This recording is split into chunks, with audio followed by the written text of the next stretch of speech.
आवाज़ जा रही है। जो साथी इस लाइव को देख रहे हैं वो बताएं कि क्या आवाज़ जा रही है।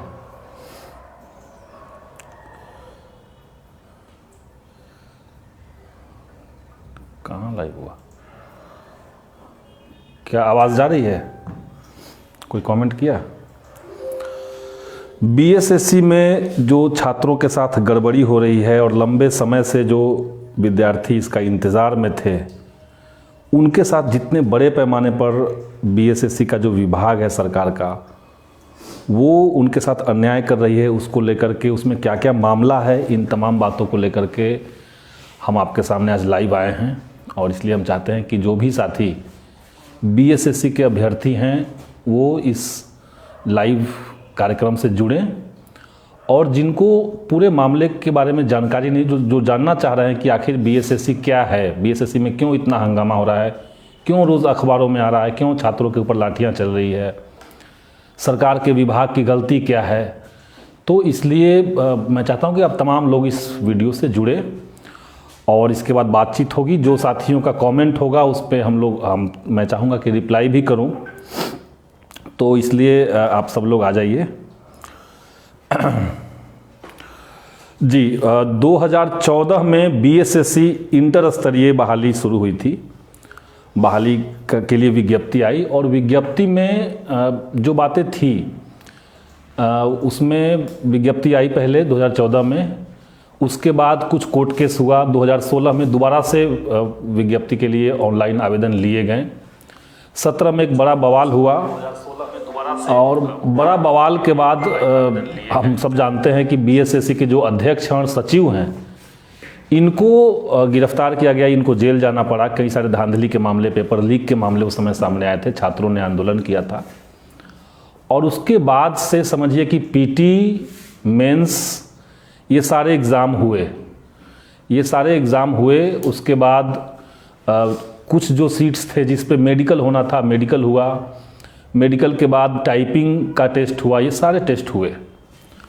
और फिर से फाइनल रिजल्ट के लिए जब छात्र इंतज़ार कर रहे थे, तो समझिए कि जो बहाली 2014 की थी उसमें अचानक से विभाग ने फिर से पीटी, मेंस, टाइपिंग, मेडिकल ये सब ले लेने के बाद विभाग की तरफ से फिर से 1218 बच्चों का दोबारा से पीटी का रिजल्ट दिया गया।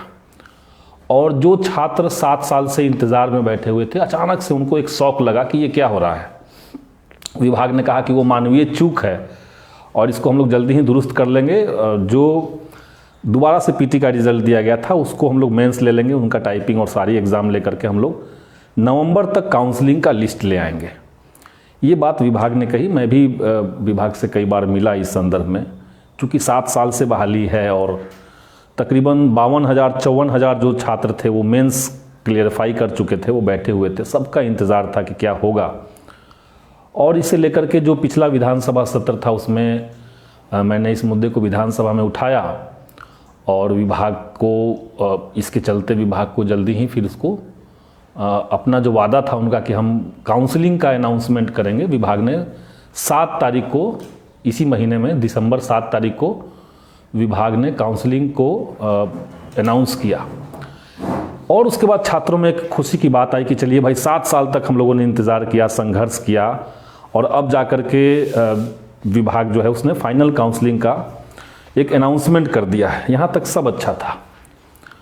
अचानक से 10 दिसंबर को विभाग की तरफ से एक सर्कुलर आता है जिसमें काउंसलिंग में जिन बच्चों को बुलाया गया था, जिन अभ्यर्थियों को बुलाया गया था, उनसे कहा गया कि आपको, अगर आप बीसी या ईबीसी कैटेगरी में हैं, अगर आप पिछड़े वर्ग में हैं, तो आपको नॉन क्रीमी लेयर सर्टिफिकेट जो काउंसलिंग के दौरान लेकर के आना है वो 2014 के पहले का होगा।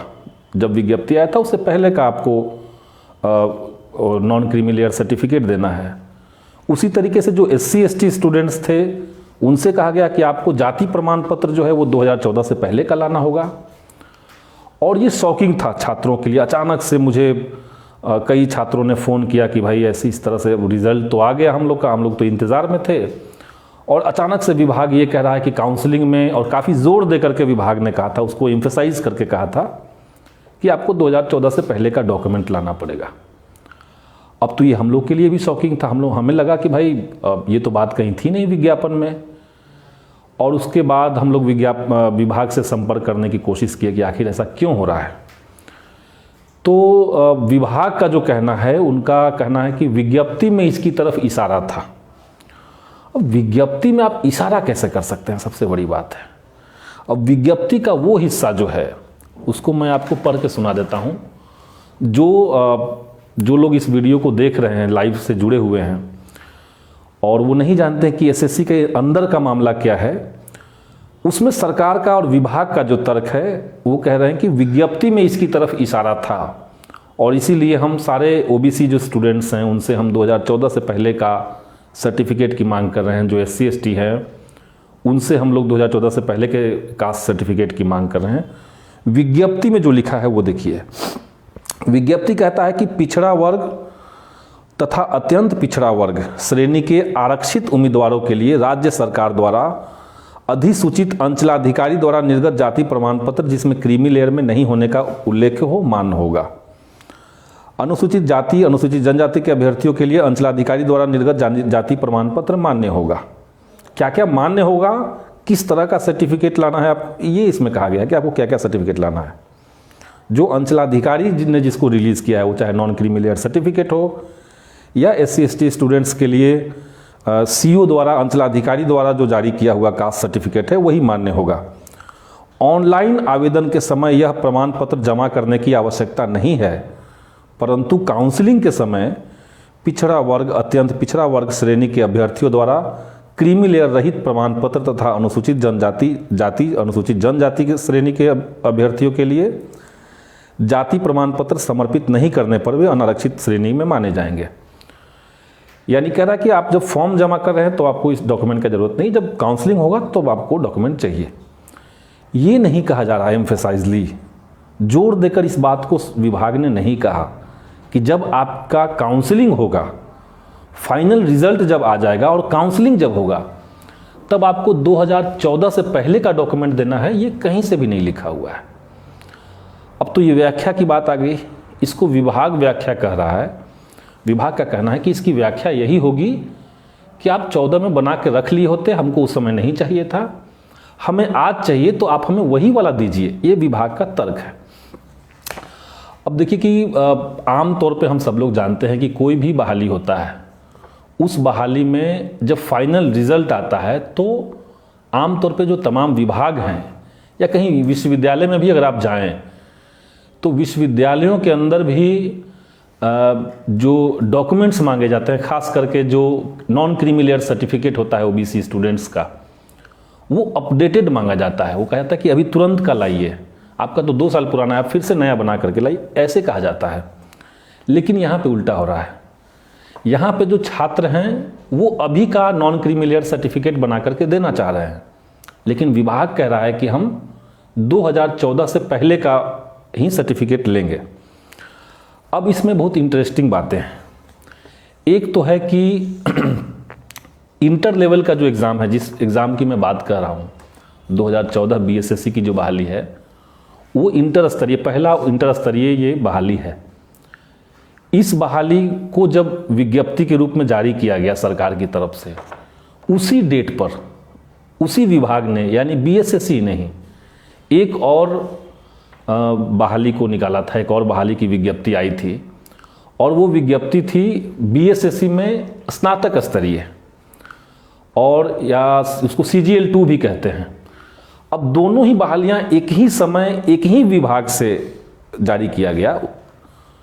मज़ेदार बात है कि दोनों के ही विज्ञप्ति में जो खंड मैंने अभी आपको पढ़ के सुनाया, उस खंड में जो डॉक्यूमेंट की जो मांग की जा रही है, दोनों ही बहालियों में ये कॉमन है, एक जैसा है। दोनों ही बहालियों में एक तरह का है। लेकिन संकट ये है कि जो CGL की बहाली है, सेम कंडीशन सेम विभाग, लेकिन इसमें काउंसलिंग के दौरान छात्रों से जो नए सर्टिफिकेट थे नॉन क्रीमी लेयर सर्टिफिकेट के, उसको ले लिया गया। जबकि इंटर लेवल पे उसी विज्ञप्ति में सेम जिसका लैंग्वेज है, कॉमा और फुल स्टॉप तक सेम है, उसमें नए जो डॉक्यूमेंट विद्यार्थियों ने बना करके जमा किया है, उसको लेने से इनकार किया जा रहा है। तो ये तो एक बहुत बड़ी धांधली आप कहिए कि विद्यार्थियों के साथ हो रही है। और इस पूरी प्रक्रिया से 80% से ज़्यादा, 80% से ज़्यादा ओबीसी के जो छात्र हैं, जो क्वालिफाई किए हैं, जिन्होंने 7 साल तक इंतज़ार किया है, वो बाहर हो रहे हैं। 90% भी आप कह सकते हैं। अधिकांश जो दलित और आदिवासी अभ्यर्थी हैं, वो 2014 के पहले के डॉक्यूमेंट मांगने के चलते वो लोग भी काउंसलिंग से वंचित रह जा रहे हैं। इसका मतलब क्या हुआ? मतलब ये हुआ कि आप एक बहाली निकालते हैं, अभ्यर्थियों को आपने 7 साल तक दौड़ाया, न जाने उनके ऊपर कितनी बार लाठीचार्ज पुलिस के द्वारा की गई, अनेकों बार लाठीचार्ज हुआ, कई लोगों के खिलाफ FIR दर्ज हुआ। मैंने आप समझिए खुद BSSC जो विभाग है उसके अध्यक्ष और सचिव को जेल जाना पड़ा छात्रों के आंदोलन के बाद। और इन तमाम बाधाओं को पार करते हुए, PT का एग्ज़ाम निकालते हुए, मेंस का एग्ज़ाम निकालते हुए, टाइपिंग और कंप्यूटर का एग्ज़ाम निकालते हुए, फिजिकल निकालते हुए, जब लोग यहाँ तक पहुँच गए कि अब उन्हें नौकरी लेनी है, अब उनका काउंसलिंग होना है, उस समय में वंचित समुदाय के जो छात्र हैं, जो OBC छात्र हैं, जो दलित हैं, जो आदिवासी छात्र हैं, उनको एक झटके में ये विभाग बाहर निकालना चाह रही है। ये बहुत बड़ी साजिश है। और इसलिए जैसे ही ये खबर हम लोग को मिली तो हम लोगों ने तत्काल विभाग को जाकर के ये बात कहनी चाहिए।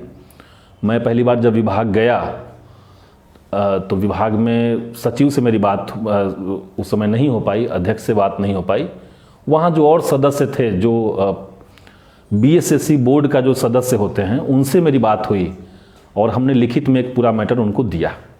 हमने उनको सारे तर्क समझाएं कि क्यों आपका जो फरमान है वो गलत है, न सिर्फ इस लिहाज से कि एक ही विभाग में 2 अलग अलग विज्ञप्तियों के लिए अलग अलग क्राइटेरिया आप कैसे बना सकते हैं, जबकि विज्ञप्ति का कंटेंट एक जैसा है। एक तो ये पॉइंट था ही, साथ ही साथ सुप्रीम कोर्ट का भी एक गाइडलाइन कह रहा है कि 2017 से पहले की जो भी बहालियां हैं उसमें आप बैकडेट में जाकर के आप डॉक्यूमेंट की मांग नहीं कर सकते। ये भी सुप्रीम कोर्ट कह रहा है। तो ऐसा बिहार के अंदर क्यों हो रहा है कि ये जो BSSC है वो अपने आप को सारे तर्कों से ऊपर समझ रहा है? ऐसा क्यों हो रहा है कि वो सुप्रीम कोर्ट के दिशा निर्देश की अवहेलना कर रहा है? आखिर ऐसा क्यों है? तो इसलिए मैंने ये विभाग को जाकर के अपनी बात कही और वहाँ काफ़ी संख्या में जो अभ्यर्थी हैं वो बाहर पहले से ही आंदोलन कर रहे थे। मैं उनके साथ भी मैंने बातचीत की। कई सारे मीडिया कर्मी वहाँ पर थे, लेकिन एक हतोत्साह छात्रों के बीच में था कि अब हमारा क्या होगा। उनके अंदर एक भय था और इसलिए हमने वहीं पे कहा कि आप सच के साथ हैं, आप सच हैं। जो विभाग है वो गलत जगह पे खड़ी है, उसके पास तर्क नहीं है, वो गलत काम कर रही है। इसलिए हर हाल में आपकी जीत होनी चाहिए और आपके साथ इस संघर्ष में हम पूरी तरीके से हैं। विभाग ने उस दिन कहा कि अगले दिन हम आपको कम्युनिकेट करेंगे। आपका तर्क तो हमें सही लग रहा है, लेकिन ये विभाग फैसला लेगा और इसलिए हम आपको आयोग फैसला लेगा और आयोग का जो निर्णय होगा हम अगले दिन आपको कम्युनिकेट करेंगे। अगले दिन दोबारा से हम लोग गए। वहाँ छात्रों का आंदोलन तब भी चल रहा था, तब भी विद्यार्थी बैठे हुए थे, ठंड में इतनी देर बैठे हुए थे। उस दिन अध्यक्ष और सचिव दोनों ही अपने ऑफिस से गायब थे, कोई बात किसी से नहीं हुई। हम लोग करीब 2 घंटे तक बाहर इंतज़ार किए कि अध्यक्ष और सचिव शायद आ जाएं, क्योंकि 2 दिन बाद से ही काउंसलिंग होना था और काउंसलिंग में जिनका नाम आ चुका था, चूँकि 14 से लेकर के 24 तक, शुरुआत में कहा गया कि 14 से लेकर के 24 तक काउंसलिंग होना है, तो जिनका 14 को काउंसलिंग होना था, जिनको 15 को काउंसलिंग होना था, ये तमाम लोग डरे हुए थे, ये आशंकित थे कि क्या होगा इनके साथ। इसलिए मैं चाहता था कि जितना जल्दी हो सके ये मामला क्लिंच हो, विभाग अपनी गलती माने और जो सर्कुलर विभाग ने जारी किया है उस सर्कुलर को विभाग वापस ले। इतना सब होने के बाद हमने देखा कि विभाग के ऊपर तब भी कोई असर नहीं पड़ा और हम लोग गए। उसके बाद मैंने खुद ही सोचा कि अगर जो पिछड़े समुदाय के छात्र हैं उनके साथ अगर इतने बड़े पैमाने पर ज्यादती हो रही है, आप एक झटके में हजारों स्टूडेंट्स को नौकरी से वंचित कर रहे हैं, तो ये पिछड़ा वर्ग का जो आयोग बिहार में है उसका एक मामला बनता है। तो हमने तत्काल पिछड़ा वर्ग आयोग के जो अध्यक्ष हैं, हमने फ़ोन से उनसे बात की और हमने कहा कि हमारा इस तरह का एक मसला है, हम चाहते हैं कि आपका जो अदालत है, चूँकि पिछड़ा वर्ग का जो आयोग है वहाँ एक कोर्ट लगता है, तो आपका जो कोर्ट है उसमें हमारे मुद्दे पे बहस होनी चाहिए, हम अपने मुद्दे को लेकर के आपके पास आना चाहते हैं। और ये अच्छी बात रही कि पिछड़ा वर्ग आयोग जो था उसने तत्काल कहा कि ये बहुत सीरियस मामला है, आप लोग आइए और हमसे बात कीजिए।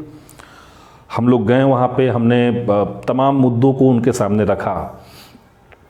न्यायमूर्ति सेवानिवृत्त श्री संजय कुमार जी वहाँ के अध्यक्ष हैं, तो हमने उनके सामने पूरी बात रखी और हमने डॉक्यूमेंट्स भी उनको प्रोवाइड करवाए। हमने कहा कि ये इस तरह से विभाग कर रहा है और ये जानबूझ करके एक साजिश के तहत जो पिछड़े बैकग्राउंड के लोग हैं, जो वंचित समुदाय के लोग हैं, जो दलित हैं, जो आदिवासी हैं, इनको टारगेट करने के लिए इस तरह के क्लॉज लाए गए हैं। जबकि यही विभाग आज से 2 साल पहले एक और काउंसलिंग करा चुका था उसी विज्ञप्ति के ऊपर, उसमें इस तरह के डिमांड्स नहीं रखे गए थे। ये साफ साफ हमने कहा और ये दोनों का ही डॉक्यूमेंट हमने उनके सामने रखा। हमने कहा आप एक एक शब्द मिला लीजिए, कोई कॉमा और फुल स्टॉप का भी अंतर नहीं है। तब 2 अलग अलग विज्ञप्तियों में ऐसा अलग अलग कैरेक्टर क्यों सरकार अख्तियार कर रही है, विभाग ऐसे क्यों कर रही है? इसलिए विभाग के खिलाफ तत्काल कार्रवाई हो और उनको कहा जाए कि इस तरह से बातें नहीं होनी चाहिए। और ये अच्छी बात थी कि हम लोग वहाँ बैठे, हमने लिखित में आवेदन दिया, वहीं हम लोग बैठ करके लिखे, फॉर्मेट बनाए, सारे डॉक्यूमेंट्स को वहाँ पे सबमिट किया। और जो पिछड़ा वर्ग आयोग के जो अध्यक्ष थे, तो उन्होंने ये कहा कि हम इस पर तुरंत संज्ञान लेते हैं और हम लोग के सामने ही ये आदेश जारी हुआ कि इमीडिएटली जो है BSSC को नोटिस दिया जाए, उनके मेल पे भी भेजा जाए और उनके ऑफिस से जाकर के कोई एक व्यक्ति, कोई एक स्टाफ वहाँ से जाकर के वो उनको नोटिस दे और उसका रिसीविंग लेकर के आए। और फिर वहाँ से कुछ लोग गए और वो जाकर के BSSC में एक नोटिस जाकर के दिया गया। तो ये बात उस दिन हुई। और लेकिन मैंने सोचा कि हर मोर्चा, चूँकि क्रूशियल मामला है, एकदम नज़दीकी मामला है, इसलिए हर मोर्चे को हम लोग को खोल करके रखना चाहिए। और इसीलिए उस दिन मैंने मुख्यमंत्री का जो कार्यालय है वहाँ भी संपर्क साधने की कोशिश की। हालांकि उस समय मुख्यमंत्री कहीं बाहर किसी कार्यक्रम, उद्घाटन कार्यक्रम में गए हुए थे, तो उनसे तो बात नहीं हुई उस समय। लेकिन ये कहा गया कि शाम के वक्त CM साहब से आपकी बात हो जाएगी। और शाम को फिर CM के जो ऑफिस है वहाँ से फ़ोन आता है कि आप अपने पूरे मैटर को लेकर के बात कर लीजिए। उस बातचीत में हमसे कहा गया कि आपका बात जो भी है आप उसको एक डॉक्यूमेंट में हम लोग को दे दीजिए और हम इस पर तुरंत ही संज्ञान लेते हैं। और ये अच्छी बात रही कि कल शाम को बात ये हुई, रात तक ये बात हुई। और आज सुबह हमने देखा कि मुख्यमंत्री कार्यालय से विभाग को एक ज़बरदस्त डांटते हुए, फटकारते हुए फ़ोन किया गया। कहा गया कि आप ऐसे क्यों कर रहे हैं, कि पालीगंज के जो विधायक हैं उन्होंने कंप्लेन किया है, आप उनसे बात करके इसको तुरंत सॉर्ट आउट कीजिए। और सुबह BSSC के जो सचिव हैं उन्होंने मुझे फ़ोन किया। उनका कहना था कि आप इस मामले को हम लोग संजीदगी के साथ देख रहे हैं, लेकिन आयोग का फाइनल निर्णय अभी तक नहीं आया है, ये विभाग का कहना था। उसने ये भी कहा कि उनको शो कॉज मिल चुका है पिछड़े वर्ग आयोग से। उन्होंने बताया कि मुख्यमंत्री कार्यालय से भी उनको डांट पड़ चुकी है कि इसको आप लोग सॉर्ट आउट क्यों नहीं कर रहे हैं, क्यों लटकाए हुए हैं। ये सारी बातें BSSC के सचिव ने हमसे कहा। लेकिन फाइनल कुछ रिजल्ट स्टूडेंट्स के फेवर में आए, ये बात उन्होंने नहीं कही। हमने कहा कि देखिए, गोल गोल बातें, अब तो गोल गोल बातें का समय नहीं है। मैंने उनको क्लियरली ये कहा कि आप हमें सांत्वना दे देंगे, विद्यार्थियों को सांत्वना दे देंगे, इससे काम नहीं चलेगा। आज भी काउंसलिंग था, आज 15 तारीख है, आज भी विद्यार्थियों का काउंसलिंग था। तो वो तमाम विद्यार्थी, अभ्यर्थी जो काउंसलिंग के लिए बुलाए जा रहे हैं, लेकिन उनके पास 2014 से पहले का वो डॉक्यूमेंट जिसको मांगा जा रहा है वो डॉक्यूमेंट नहीं है, तो वो तो बिहार के अलग अलग जिलों में बैठ करके आशंकित होकर के बैठे हुए हैं, वो तो डरे हुए बैठे हैं। तो सचिव का कहना था कि आज जो काउंसलिंग हुई है उसमें हम लोगों ने नए डॉक्यूमेंट जो लेकर के आए हैं उनको भी मार्क करके हम लोगों ने एक्सेप्ट किया है। यही हमारे अध्यक्ष महोदय का कहना है, यानी BSSC के जो अध्यक्ष हैं वो यही कह रहे हैं। हमने कहा ये इनफ नहीं है। अब आप बताइए कि कल अगर काउंसलिंग होना है और कोई विद्यार्थी ये सोच करके वहाँ पहुँचे ही नहीं कि हमारे पास पर्याप्त डॉक्यूमेंट नहीं है, और वो वहाँ जाए ही नहीं, क्योंकि उसको तो कहा गया था पहले सर्कुलर ला करके कि आपको 2014 से पहले का डॉक्यूमेंट देना पड़ेगा। तो अगर कोई वहाँ गया ही नहीं, जाएगा ही नहीं, तो उसकी तो ऐसे ही नौकरी खतरे में चली जाएगी, वो तो उनको तो छूट जाएगा। इसलिए हमने मांग की कि आपको हर हाल में विभाग के ऑफिशियल वेबसाइट पर एक लेटर जारी करना पड़ेगा, जिसमें आपको ये घोषणा करना पड़ेगा कि हम 2014 से पहले का जो डॉक्यूमेंट लाए हैं लोग, वो तो ले ही रहे हैं, अभी का जो अद्यतन नॉन क्रीमी लेयर सर्टिफिकेट होंगे उसको भी हम लोग मान्यता दे रहे हैं। आप जो भी डॉक्यूमेंट लेकर के आइए, हम सारे डॉक्यूमेंट को स्वीकार कर रहे हैं। हमने ये क्लियर कट आज सुबह बीएसएससी के जो सचिव हैं, जो सेक्रेटरी हैं ओम प्रकाश पाल जी, उनसे बात किए और हमने ये क्लियरली कहा। इसके अलावा कुछ और अभ्यर्थी अलग अलग मांगों को उठा रहे हैं, उन सारे लोगों के मांगों को हमने सुना था। जो विकलांग छात्र हैं उनका कहना है कि जो पीएच का कोटा बनता है इस पूरे परिणाम में, वो कोटा फुलफिल नहीं किया गया है। 3% विकलांगों को आरक्षण देने की बात थी विज्ञप्ति में, वो आरक्षण नहीं दी जा रही है, हम लोग को वो आरक्षण नहीं दिया गया।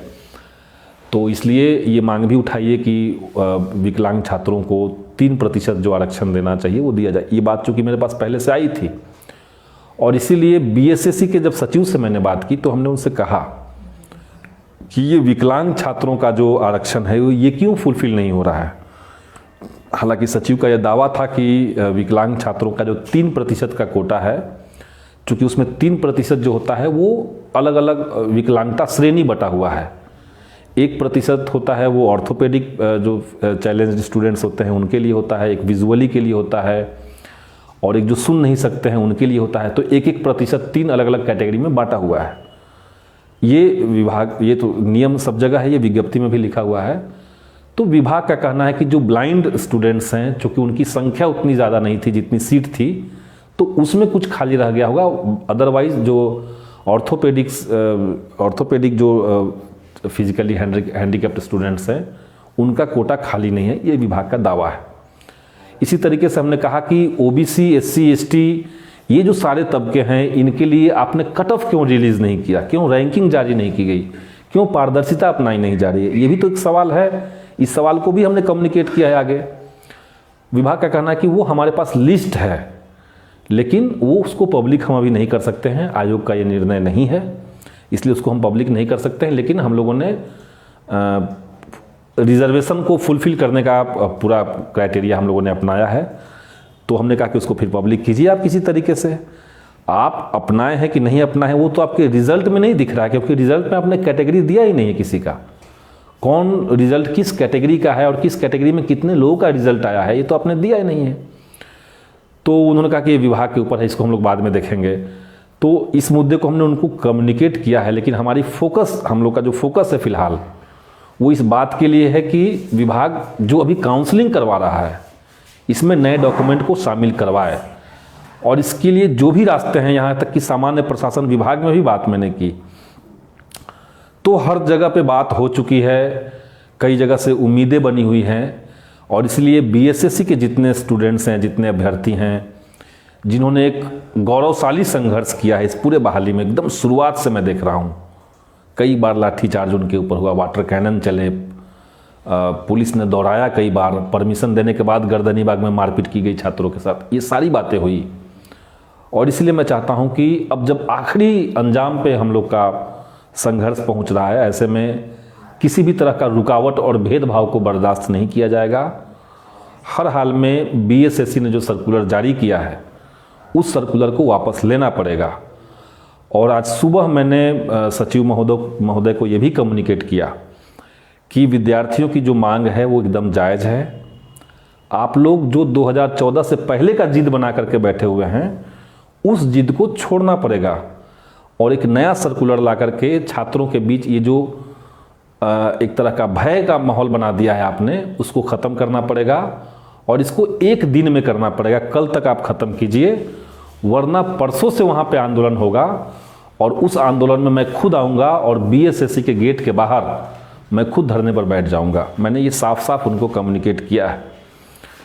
तो मैं यही चाहता हूं कि इस लड़ाई को हम लोग को हर हाल में जीतना है, चाहे जितना भी विभाग जो है वो टाल मटोल करे, हम लोग को जीतना है। अच्छा, इसके साथ साथ कुछ छात्रों का सुझाव था कि हम लोग जब सारे मोर्चों पर संघर्ष इस बात के लिए कर रहे हैं और हमारे साथ सच है, हम सच के साथ खड़े हैं, तो क्यों नहीं हम लोग को इस मामले को लेकर के कोर्ट में जाना चाहिए। तो उसके लिए भी हम लोगों ने एक पहलकदमी ली है। कोर्ट में जाने वाला जो मामला है उसमें किसी के भीतर ये डाउट नहीं होना चाहिए, क्योंकि आमतौर पे हम लोग देखते हैं कि कोई भी बहाली जो कोर्ट में चला जाता है वो बहाली रुक जाता है, वो बहाली रद्द हो जाता है। हम लोग इस बहाली को रुकवाना नहीं चाहते हैं, क्लियरली बात है।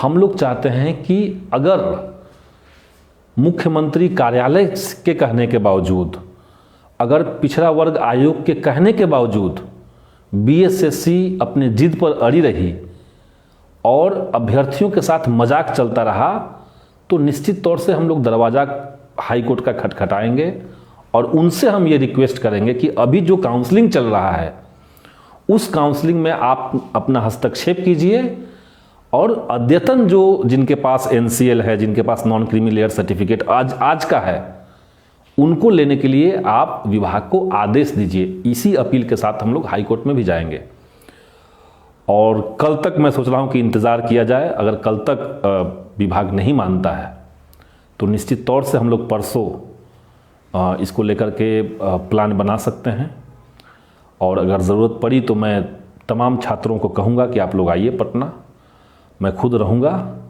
और मैं खुद ही बैठूँगा बीएसएससी के बाहर परसों। अगर ये क्लिंच नहीं होता है तो हम लोग योजना पहले बैठ करके बना लेंगे किस तरह से चलाना है आंदोलन को, क्योंकि देखिए बिना संघर्ष किए हमने देखा है कि बिहार के अंदर आपको बहाली लाना है तब आपको आंदोलन करना पड़ेगा।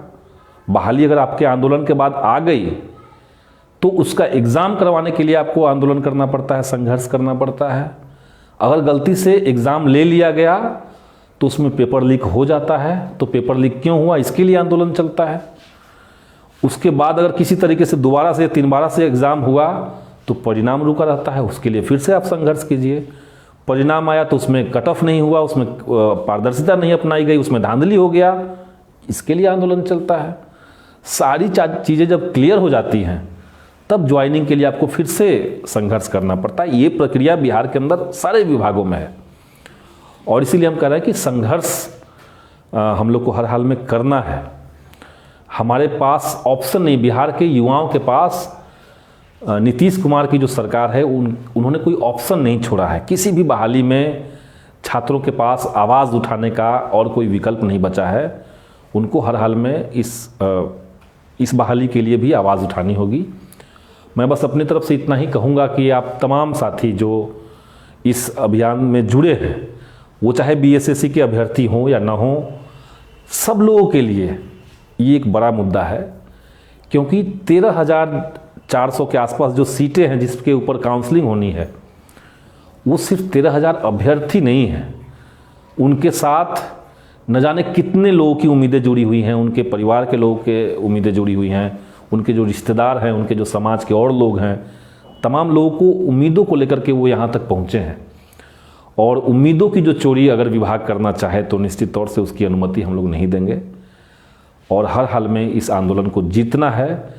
कुछ साथी फ़ोन करके कह रहे थे कि हम लोग डिप्रेशन में जा रहे हैं और हमारा एक मित्र है जो बीएसएससी के काउंसलिंग में जिनका रिजल्ट आया है वो और ज़्यादा डिप्रेशन में है, वो सुसाइड करने के लिए सोच रहा था। मैंने एकदम साफ साफ मैं कहता हूँ, नौकरी ज़िंदगी नहीं है। नौकरी जो है वो ज़िंदगी में ज़रूरी चीज़ है, ये ठीक बात है, लेकिन ज़िंदगी नौकरी इक्वल नहीं है। तमाम लोग हैं जिनके पास नौकरियां नहीं है, इसलिए तो कोई डिप्रेशन में जाने की ज़रूरत नहीं है। आत्महत्या तक तो सोचना भी बेवकूफ़ी है, वो सोचना भी नहीं है, बल्कि सीधे सीधे अगर हमारी नौकरी हमसे छीना जा रहा है, हमारे अधिकार को अगर हनन हो रहा है, गलत तरीके से, गैर कानूनी तरीके से अगर हो रहा है, सुप्रीम कोर्ट अगर हमारे पक्ष में है तब भी अगर आयोग नहीं मान रहा है, तो ऐसे में युवा होने का जो धर्म है, युवा होने की जो रिस्पॉन्सिबिलिटी है, वो डिप्रेशन में जाने का नहीं है, वो बल्कि स्ट्रगल में जाने का है, संघर्ष में जाने का है, एक बड़ी यूनिटी में जाने का है।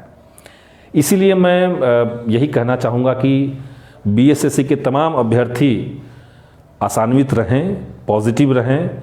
हम लोग कहीं से भी ये अन्याय नहीं होने देंगे और विभाग को हर हाल में तमाम अभ्यर्थियों को काउंसलिंग में लेना पड़ेगा, उनको जॉब देना पड़ेगा। और अगर विभाग नहीं मानता है तो इसके लिए आर पार की लड़ाई होगी, और उस आर पार की लड़ाई में मैं खुद भी और हमारी पूरी पार्टी CPI-ML लिबरेशन, हमारे जितने विधायक हैं वो तमाम लोग इसमें अभ्यर्थियों के साथ हम लोग खड़े रहेंगे। और हम लोग अपील करेंगे, हम लोग चाहेंगे कि और बाकी जितने अपोजिशन के पार्टियां हैं, जो अपोजिशन के जितने सारे MLAs हैं वो भी, और जितने सिविल सोसाइटी के लोग हैं, सबको लेकर के एक बड़ी लड़ाई फिर हम लोग शुरू कर देंगे। ये लड़ाई को हम लोग किसी भी कीमत में हारेंगे नहीं, इसलिए डरने की ज़रूरत नहीं है, मेरे ख्याल से लड़ने की ज़रूरत है। बहुत बहुत धन्यवाद।